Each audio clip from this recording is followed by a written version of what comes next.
Hello, thank you for watching the video. Today I'm going to be trying to remove a timing belt on our car here. This is a Toyota 2002 V6 XLE edition. This is a 3.0 liter. It's the 1MZ FE engine. And before starting this project, I've taken the negative battery cable off there. I will be removing this assembly here, this motor mount. I've got a jack underneath before I start taking all that out. Probably don't need it, but it's supporting the oil pan, the steel oil pan there.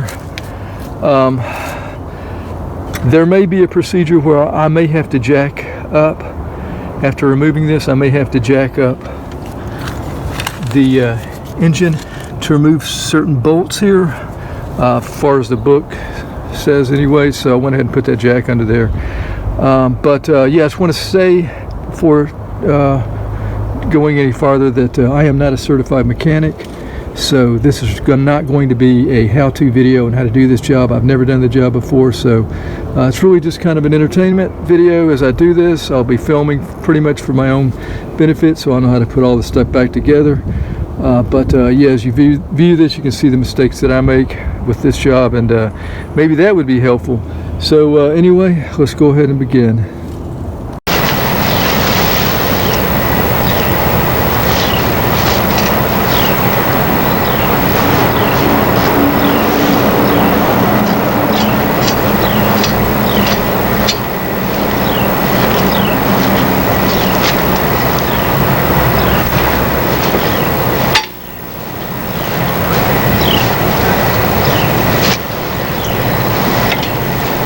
Yes!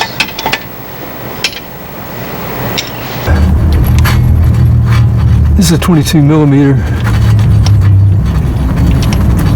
It is in there pretty deep, but that's the size of it, 22 millimeter. Here's a look at the Harmonic balancer puller kit. I rented this out from O'Reilly Auto Parts, 24 bucks, 24 hours, and you can return it.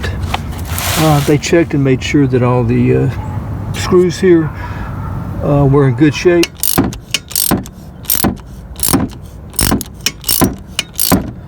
I put these in probably about 4 turns each. They're not very deep. Alright, you can see it coming off here. Maybe you can see that.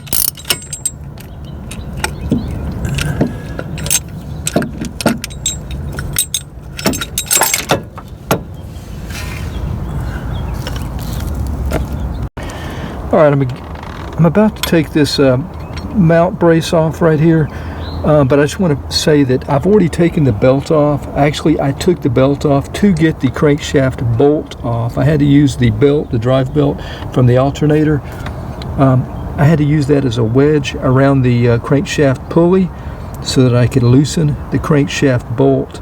I do have a video of that, and you can refer to that if you're wondering how to use the belt to get the bolt off. But that was actually the first thing I took off before getting the bolt off. So now there's a brace right here, a support brace. It is connected to the alternator, so I'm going to be removing that bolt. That is a 14 millimeter. This is a 14 millimeter, 14 millimeter. 14. All of these I believe are 14 millimeters. This will have to come off, all of this, and that's needs to be repaired really. Now getting over here, that is a 12 millimeter. So let's go ahead and get those bolts out and I'll get right back. Alright, right here at the alternator, I may not have to take the bolt out. After all, I may just be able to take this brace off. We may have to remove that later, but for now I'll just leave that like it is. So let's move on here. Okay, I'm going to take this bolt out here. Move that out of the way. Alright, so I've loosened the bolt here, right here, over here.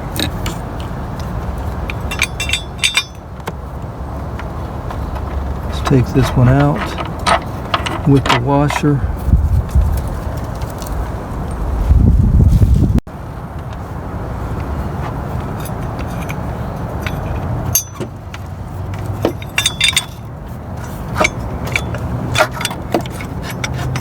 Okay, let's go ahead and remove this coolant line here. I will be removing the reservoir here. Let's go ahead and take it off.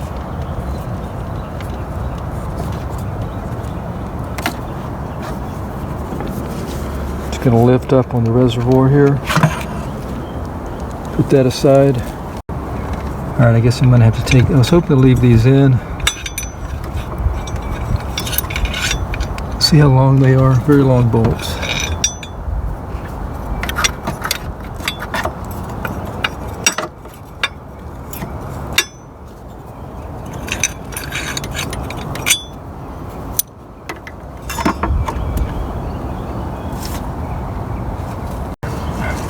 All right, to move this harness over the timing belt cover here, I'm not going to be able to completely move it. I'm going to try to move it out of the way.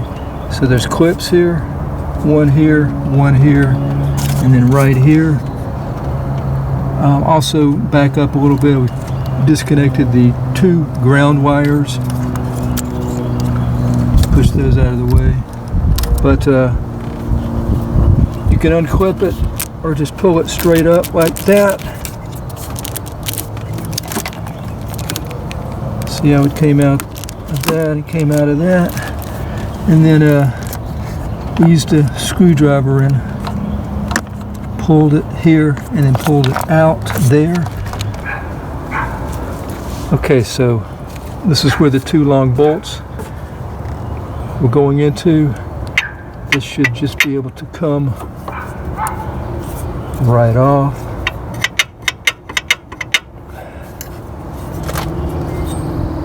Not sure if it slides off, if it comes straight up. There we go. Okay, yeah, there's a little stud right there. Goes into these bolts that are holding the cover on are 10 millimeter.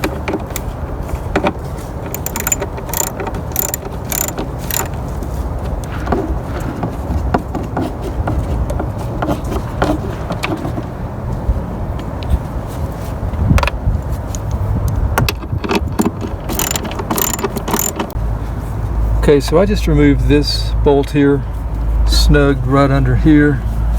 It's kind of hard to see. You got to pretty much get the top off and kind of pull to feel that it's where it's at. And I wiped this off, but this was just full of oil here, so that's telling me that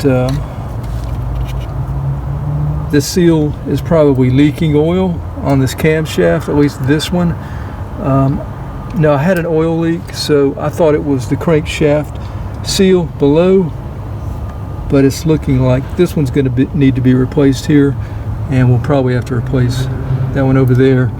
And we're going to take a look as well as at the crankshaft seal.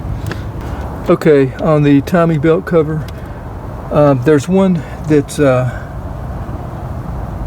joined with the lower timing belt cover. Lower timing belt cover is number 1. Now, we haven't taken that off yet, but to get the upper one off, I believe you have to take this bolt out here, the final bolt that's connected to the lower one right down here. So we're going to take that bolt off and see if we can get maybe both of them off. The last bolt on the lower cover here, or the cover number 1, and there's a bracket here for loosening the belt. Here's the belt. The belt's already off. You need to get to the bolt. It's really hard to get to. It's back behind here, so we're going to go ahead and remove the bracket here. So there's a bolt right here, and then we can just drop this down. Now we can access that bolt back there. Okay, now with all the bolts removed, we should be able to remove the lower. It's got a gasket, I believe. Yes, it does. So you can see the sprocket now. Drive belt sprocket.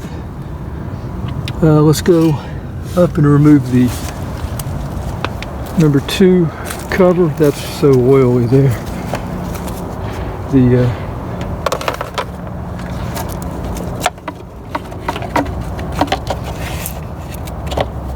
should be completely cleared over here.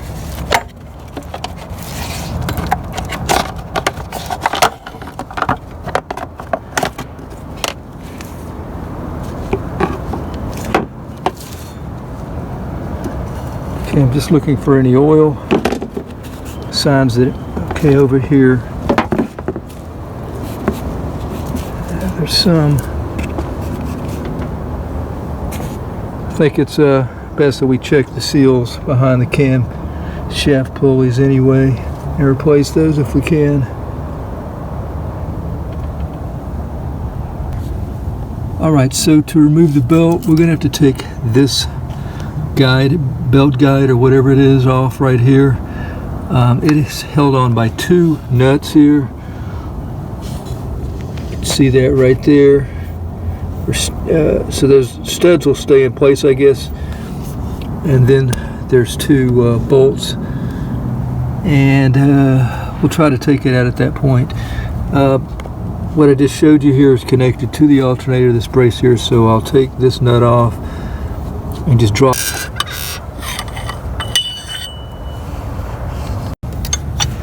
So with the nuts here, you want to be very careful because the studs can easily snap.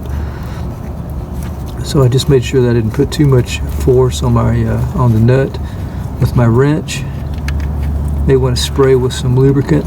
And the reason I'm taking this off, or this bracket here, brace that goes to the alternator, and I don't have to take the bolt off after all, is because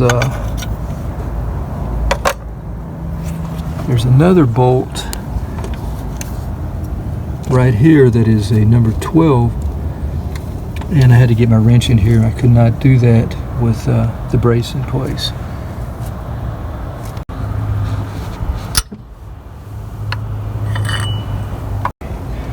Alright, so we've got the 2 nuts off of the studs, so we just have the bolts and they're loose, and we're going to pull those out.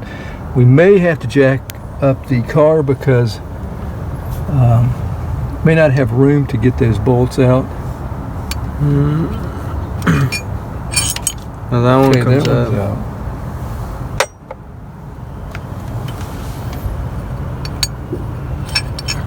Okay, that one hits, so we can't pull it out. So okay, so if you tilt that, I don't know how you did that, but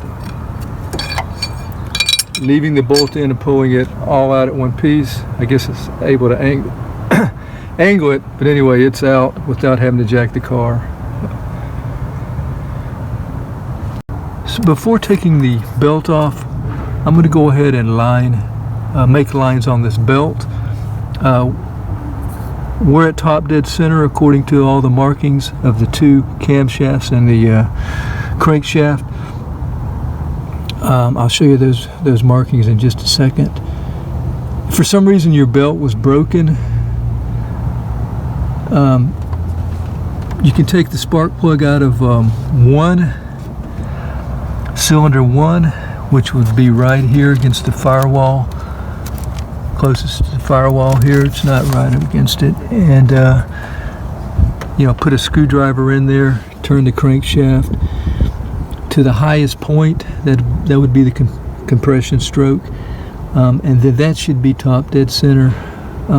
But since everything's intact here, everything is lined up pretty good, I'm pretty sure we're at top dead center. So let me show you how we found that. So there's a little dimple right here.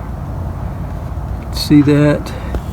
And that's lining up with pre-mark on the pulley here.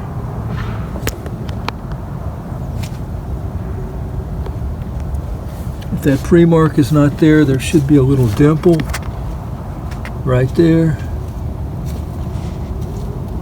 on the shaft. This is the same over here.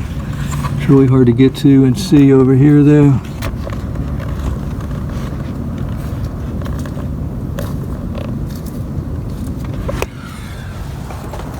And then the crankshaft sprocket here, there's going to be marks on that.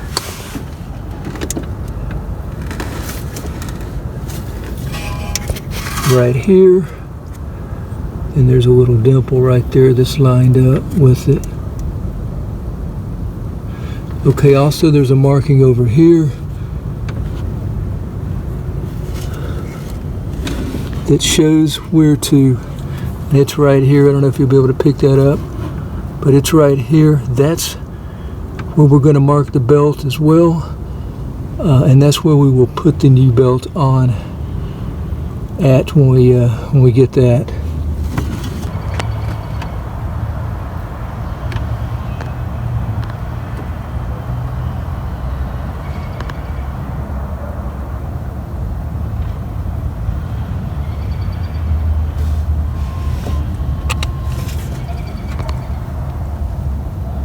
That's good.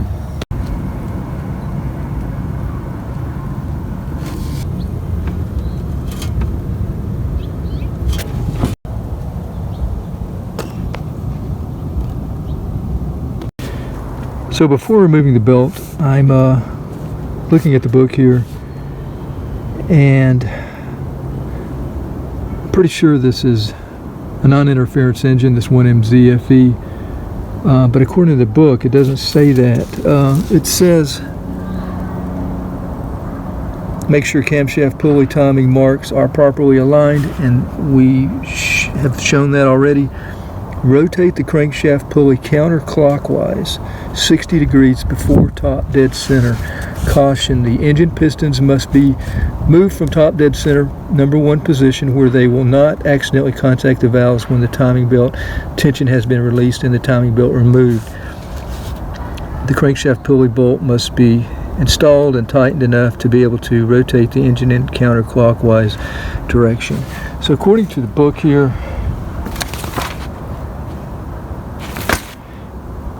before we remove the belt, so that we don't damage any, the valves and the pistons, which could, I guess, happen if you remove the belt. The pulley here, the camshaft may snap back. It's saying to rotate back about 60 degrees counterclockwise, and then remove the tension. So I think that's what we're going to go ahead and do. Alright, to remove the belt now, we're going to take off the 2 bolts from the tensioner. Tensioner is right here. There's a bolt here, and then on the other side we've had to move the power steering bracket out of the way for that other bolt, which we've loosened already, and then we had to move it back up to get to this bolt, which we're working on now.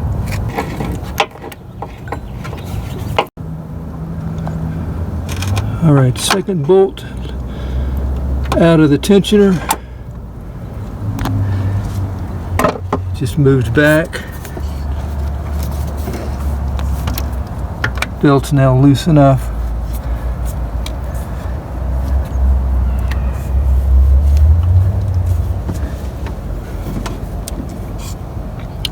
Well, not quite loose enough to get off. I'm going to go ahead and continue getting those bolts out, and just go ahead and take the tensioner completely off.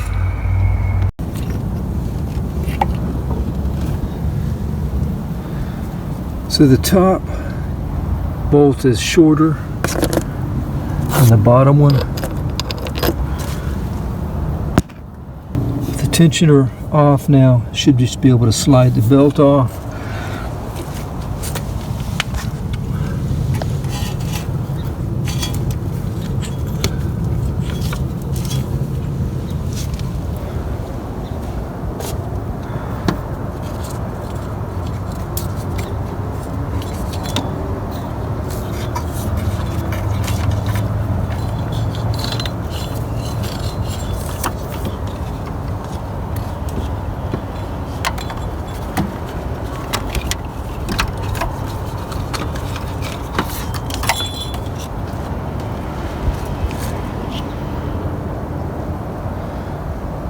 Mitsubishi CD257.